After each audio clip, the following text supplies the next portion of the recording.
Hi everybody, and welcome back to Lost Genre Reddit Stories. This post is from the subreddit Relationships, and it's by user Infertile All Made. Me, 32 female, with my husband, 35 male, of 10 years. He is divorcing me because I am infertile. I am an absolute wreck. Countless consultations, too many tests to count, 5 rounds of IVS, months of crying myself to sleep, and now the only source of happiness in my life is gone. The past year has been really difficult for me. Last July, my mother passed away, and it had been her dream to see me, her only daughter, ripe with children, and I'm devastated that she didn't get to experience that. To add to that, in November I was laid off, and now the consequences of that have been coming to a head because my husband and I can no longer afford another round of IVF. We can barely afford my appointments. My husband and I had been dreaming of the good life. 2 kids, a dog, and a pretty little house in the country. All of that came crashing down 2 days ago. He had just arrived home from work, and I greeted him with a smile and came towards him with the expectation of a kiss, and he walked right past me. When I turned around and asked him what was wrong, he looked at me somberly and told me to sit down. As I sat, I could feel my heart sinking in my chest, although I didn't know why. He placed a couple of pieces of paper on the table and slid them towards me and buried his head into his hands and let out what sounded like a quiet sob. I looked down shaking and saw that he was serving me divorce papers. Everything after that is a blur. I have memories of him telling me that he loved me and he was so sorry, but that he had been miserable and if I wasn't able to have a child, he couldn't stay with me. He told me that he was the monster and that he couldn't shake his biological imperative anymore. We'd both agreed early on that if we couldn't have children, we wouldn't adopt because we wanted biological children. Please don't judge us. He used to hold me at night and tell me that he would never leave me, no matter what. That being childless was okay and I was worth it. I now know that that is all a lie. I can't blame him though because it was me who was hindering the relationship. I am the broken one. His sister and best friend came over yesterday to help him pack up his things and I just lied in my bed and sobbed the entire time. He has rented an apartment on the other side of town and has agreed to pay for our home for the next 4 months until I can find another job and we can sell the house. I'm devastated. I've not left my bed since the night he left. I haven't eaten anything. I feel like I've already died. What do I do, Reddit? I haven't had the courage to tell any of my friends or family yet because I'm already shamed by them for being infertile. How could he do this to me? My life is over. Wow, OP, I am so sorry that you're going through this. This is a horrible situation. But the first thing I'd say to you is anybody who's shaming you for being infertile, drop them. You don't need them in your life. Family or, air quotes, friends. And also, you're not broken, OP. You just can't have kids, which of course is huge, but that doesn't mean you're broken, so don't see yourself like that. I don't think there's anything I could say to help you out or make you feel better because 1, I can only imagine what you're going through, but I'm pretty sure I'm gonna be far from what you're feeling. So I guess the best thing I could say, and I know it sounds incredibly cliche, especially for Reddit, is that you should look for counseling or a therapist to help you work through your pain. And unfortunately, that's the best I could do. I'm so sorry. And what about you guys? What would you say to OP? Let me know in the comment section, and now let's move on to the community comments to see what they said. Putch80 says, I am so incredibly sorry to read this. I cannot even imagine the devastation you're going through. I wish there were magic words that could help you feel better. If there are, I don't know them. All I can tell you is that you are more than your ability to reproduce. And you are more than your relationship with your husband. You are still you. Sometimes the hopes and dreams we have in life don't pan out. And when that happens, it hurts. A lot. And it's okay to mourn the loss of those dreams. But it's also important not to lose sight of the fact that you are still on this rock and have a life with many other opportunities for happiness in front of you. Please remember that while this piece of your life may be coming to an end, there are still many roads ahead of you with new wonderful opportunities and people. When you are ready, don't be afraid to start traveling down them. In the meantime, consider seeking some help from a professional psychologist or counselor to discuss your feelings and help you work through them. Zizzy Moo says, let's say you did have a child, and the child had spina bifida, or MS, or lupus, or any number of other medical issues. Would you consider that child to be broken? Of course not, so stop thinking of yourself as broken. You aren't. You are no more at fault for this than your child would be if they had a medical issue. Anyone who is shaming you over this needs to be cut from your life, no discussion. You have done nothing to feel shame for. Your husband, on the other hand, he should be walking around for the rest of his life with his head hung low, begging for crumbs. He doesn't deserve a wife, let alone a child. He has plenty to feel ashamed for.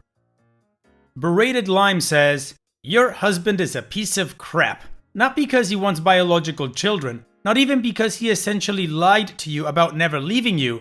People are allowed to change their minds about whatever they want.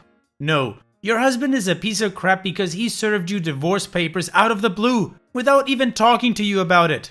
I am so angry on your behalf, and I am truly sorry for you. What a selfish, narcissistic piece of crap. I know this is cold comfort right now, but you will be well rid of a man who didn't take your feelings into consideration, didn't prepare you for what was coming after 10 years together, and who didn't love you for who you are rather than for what you could do for him. There are many, many other men out there who can be good partners, who will work through your infertility issues with you, who will love you. Don't give up on happiness.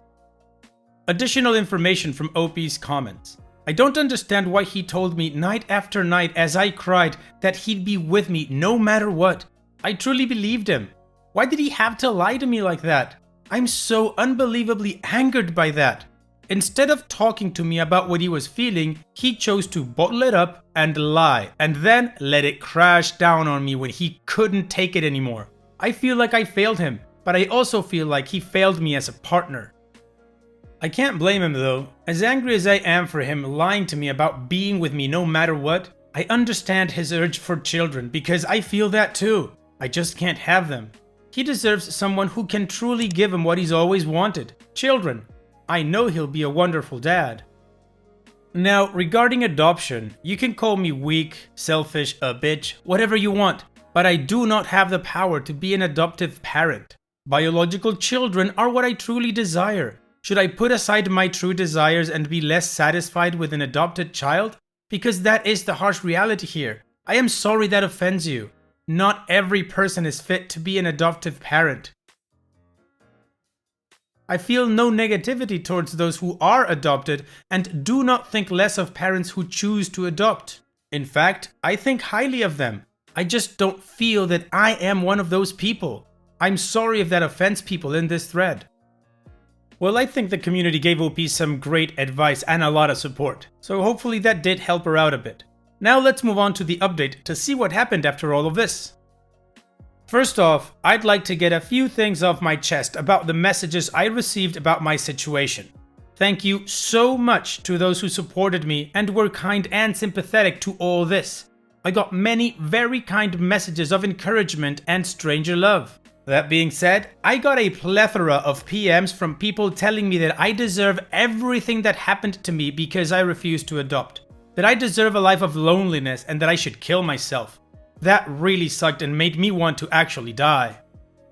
I don't think I'm a bad person for not wanting to adopt. I don't think it's bad to prefer biological children over an adopted child. 95% of the world feels the same, obviously, because the vast majority people don't adopt. I think it takes a brave and very loving person to be able to take on a child that isn't theirs. I'm not one of those people, and I'm sorry if that offends you. Now on to the update. The day after my post, I spoke to a lawyer and he agreed to take me on as a client. On Thursday, my lawyer and I met up to discuss what I expected out of the divorce. I also spoke to a therapist on Friday. She told me that the best course of action at this point was to take some time to myself and to not contact my husband. Over the past few days, I had been thinking about his leaving and the entirety of our situation and decided that even though I was furious as to how he handled it, I can understand his want to leave. If I cannot provide a child for him, and that is truly what he wants, then he needed to leave. I was in a calmer state of mind by Friday, although everything was still numb. I couldn't stop replaying in my mind him sliding the papers towards me and then telling me that he loved me but couldn't be with me. It still isn't real. On Saturday afternoon, everything came crashing down again. I was trying to block everything out of my mind by binge watching some Netflix when the doorbell rang. My heart tightened as I walked towards the door and opened it to my husband. He looked terrible, almost worse than I did.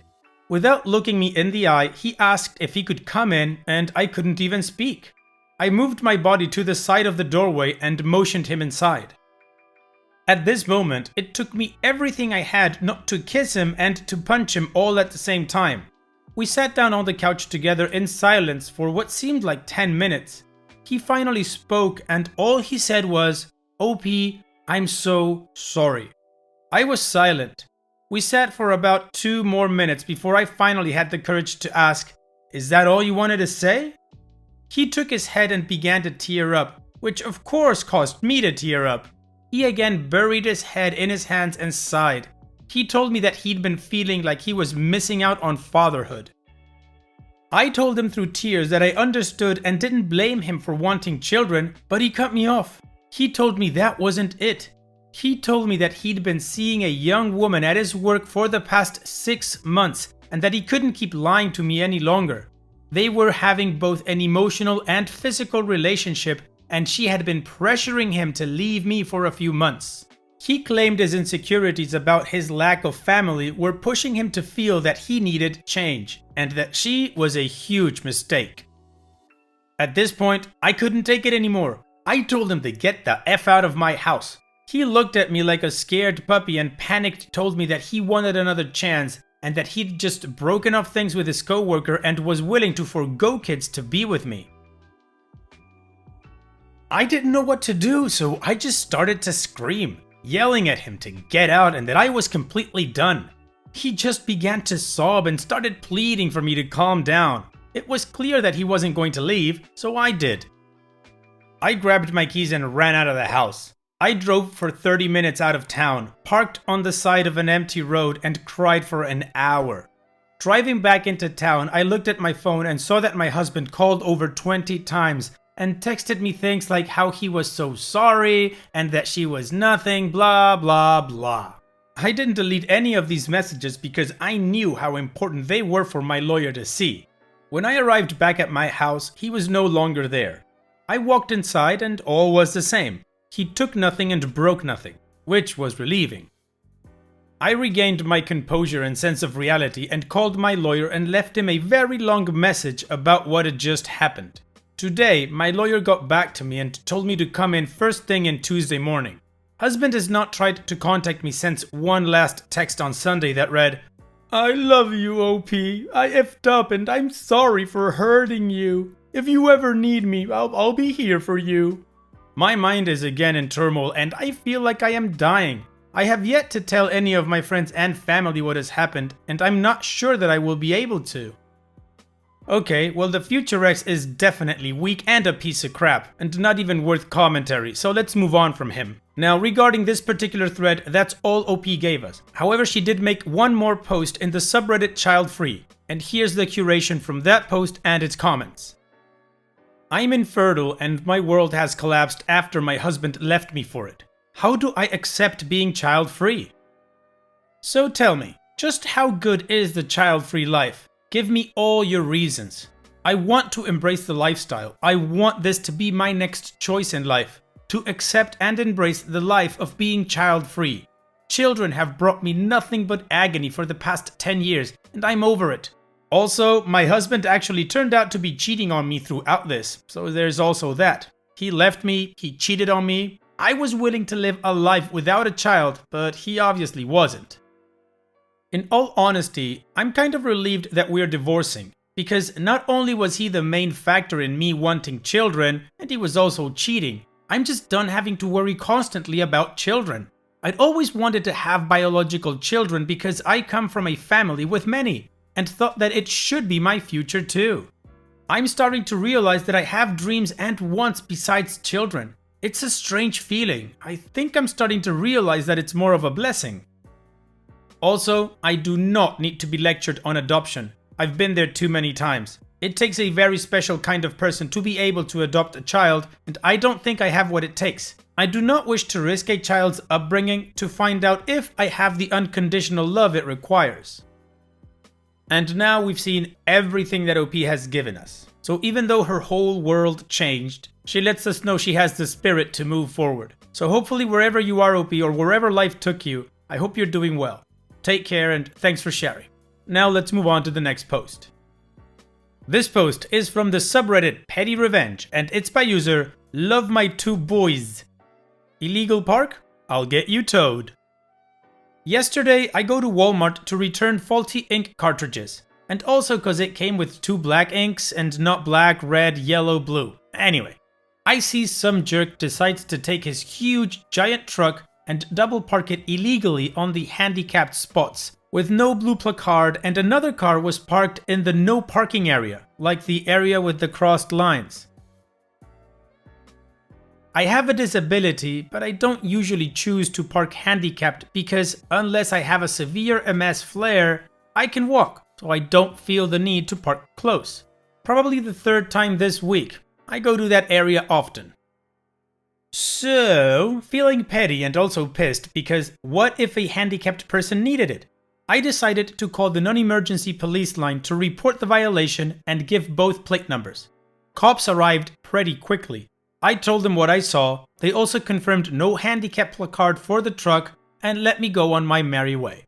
An hour later, I'm walking out with a bag of needed groceries and a receipt for my refund.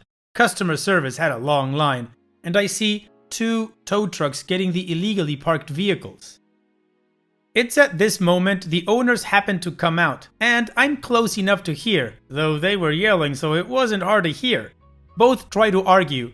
Cops tell one, "Ma'am, this isn't a parking space, and there are plenty of open spots further down," to which she goes, "But it's too far, I've only been gone 5 minutes." The guy in the truck also says he was gone for 5 minutes, and the other officer is like, "That's funny, cause we got this report an hour ago. Oh, and sir," as she gestures to the irate truck owner, "do you have a handicap permit? I will let you off with a warning." The guy grumbles, "No, I don't have an effing permit. Do I look like a cripple?" She looks like she sighs and writes a ticket and hands it to him. And he turned red and screamed, $2,000? Are you effing kidding me? She plainly says, "Take it up with traffic court, sir, not me." The other lady got fined $500 for illegal parking and both vehicles were towed, leaving their owners calling people to come to get them, all pissed and angry. I walk to my car snickering to myself and drive home. Wow, OP, this was fantastic and so satisfying. I hate it when people feel like they have the right to park in those spaces just cause there'll be 1 minute. It's never a minute, so screw them. Hopefully they learned the lesson, an expensive one. Thanks for sharing, OP, and take care. And it's that time that we've reached the end of the video. I hope you enjoyed today's stories. I really did enjoy reading them to you. So if you did, then don't be shy and go ahead and give the video a like. And don't forget to subscribe or even share this video with people that you might think will enjoy my storytelling. Also, if you have the time, go down to the video description and check out all the links I have for you, from our Discord community to my channel merch. And finally, I'd like to say thank you for watching. It really means a lot to me that you enjoy my videos. And having said all that, I'll see you guys in the next video.